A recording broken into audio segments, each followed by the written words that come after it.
Hieronymus Bosch, a quien en España se conoce como el Bosco, trabajó a finales del siglo XV y principios del XVI. Fue un artista muy original, autor de escenas moralizantes de gran fantasía, que se encuentran más cerca de la mentalidad medieval que del Renacimiento.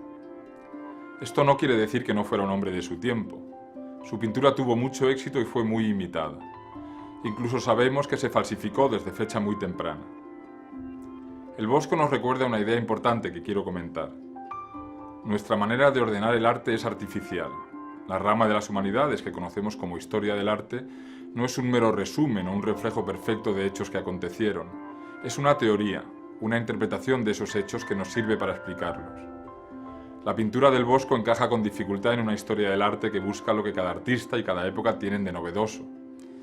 El Bosco no fue un pintor moderno para su tiempo, pero fue un agitador, un artista original que influyó mucho en sus contemporáneos. Además, su creatividad hace de él uno de los pintores más interesantes de toda la historia del arte. El Bosco nació en 's-Hertogenbosch, en los Países Bajos, hacia 1450. Se casó con una mujer adinerada y no tuvo hijos. Quizá esto le facilitó ser un artista muy original. La fantasía de los cuadros del Bosco nos puede llevar a pensar que fue un pintor esotérico y marginal, pero no es el caso. Importantes cortesanos y aristócratas de la época coleccionaron sus obras. Los estudios del arte del Bosco se centran principalmente en interpretar sus complejas imágenes, y eso haremos también nosotros. Sus imágenes se inspiran en la teología y el arte medieval, en cuentos y refranes de la cultura popular de su tiempo y en su propia imaginación. En pantalla está su cuadro más famoso, El Jardín de las Delicias. Es un cuadro grande, mide poco más de 2 metros de alto y casi 4 de ancho. Lo pintó hacia el año 1500. El cuadro tiene 3 partes, es un tríptico. Este formato era común en cuadros para iglesias, pero no en obras de gran tamaño para particulares. Cuando las alas laterales se cierran, muestran una imagen general del mundo.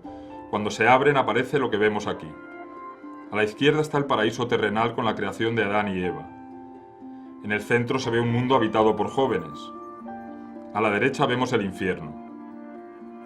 Lo que nos ofrece la imagen es una idea muy pesimista y paranoica de la vida. Los hombres fueron creados libres de pecado, a imagen y semejanza de Dios, pero la presencia inevitable del mal les llevó al caos. El objetivo de este cuadro es mostrarnos nuestro comportamiento pecaminoso y sus consecuencias, y recordarnos que el mal y el demonio son omnipresentes. Miremos el cuadro con más detalle. En la escena de la izquierda vemos que los rasgos de Dios nos recuerdan a Cristo, y los pies de Adán, cruzados el uno sobre el otro, recuerdan los pies de Cristo en la cruz. El artista busca plantar en nuestra mente la idea de que la fe en Cristo es la forma de evitar las consecuencias del pecado y del mal. Algo más arriba vemos una fuente de color rosa. En la abertura circular que hay en su base vemos un búho. Es un ave de la noche y de la oscuridad. Incluso en el paraíso vuelve su mirada maliciosa hacia el mundo. A la derecha una roca tiene rasgos humanos. Este tipo de imagen influyó en los pintores surrealistas de principios del siglo XX. La imagen central es muy diferente de los cuadros que venimos viendo en este curso. Ni el tamaño de las figuras, ni la perspectiva, ni la composición nos dicen dónde se encuentra lo más importante del cuadro. El asunto de esta escena probablemente sea el comportamiento pecaminoso de los hombres y mujeres, a quienes guían sus pasiones y su lujuria. Pero las interpretaciones de la obra del Bosco difieren mucho. Para algunos historiadores aquí vemos algo muy diferente, una imagen de la vida en la tierra como pudo haber sido de no existir el pecado original. En la época del Bosco había afición por descifrar textos e imágenes enigmáticas. Es probable que él crease sus cuadros con la idea de que su interpretación fuese difícil. Cerca del centro de la imagen vemos una piscina redonda llena de mujeres desnudas. Unas son negras, otras rubias y de cabello largo. Todas responden a la idea que se tenía en la época de la mujer seductora. En torno a la piscina, numerosos jóvenes, todos hombres, giran montados sobre animales, lo que indica que están a merced de sus pasiones. Dentro de la esfera azul que hay en un lago, en la parte alta de la escena, vemos a varias figuras en actitudes que parecen sexuales. Las relaciones amorosas que contemplamos no producen hijos, no hay ningún niño en la escena. En la esquina inferior derecha un hombre nos mira y señala a una mujer que tiene una manzana en la mano. La mirada del hombre sugiere que quizás sea un autorretrato del propio pintor. Parece culpar a la mujer de algo. Quizá ella sea Eva. Son muchísimas las figuras y las acciones que se ven en el cuadro. La mayor parte de ellas no las podemos explicar. Miradlo con cuidado. En la parte alta, por ejemplo, se ven personas en actitudes acrobáticas que parecen propias de un circo. No sabemos por qué están aquí. En el panel de la derecha vemos el infierno y los castigos que aguardan a quienes han preferido el placer efímero a la fe. Un ser azul con cabeza de pájaro parece el señor de este reino. Sentado sobre una silla, mitad trono, mitad retrete, devora a una persona. Debajo vemos un diablo que abraza a una mujer desnuda.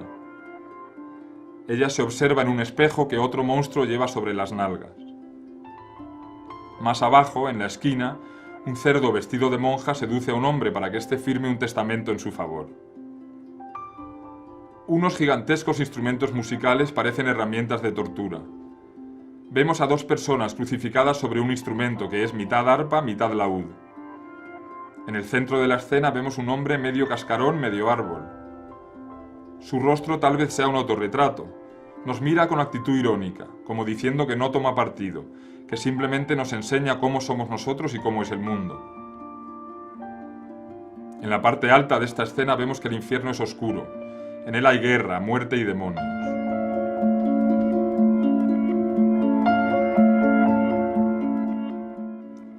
Este es otro cuadro del Bosco, el carro de heno. Como el anterior, está en el Museo del Prado. Su tema es similar. Ilustra una idea que encontramos en el libro de Isaías, en el Antiguo Testamento. Toda carne es hierba, dice, y todo su esplendor como la flor del campo. La hierba se seca, la flor se marchita, mas la palabra de nuestro Dios permanece por siempre. La idea es que todos perseguimos una riqueza perecedera, en lugar de la fe cristiana. Vemos un carro lleno de heno.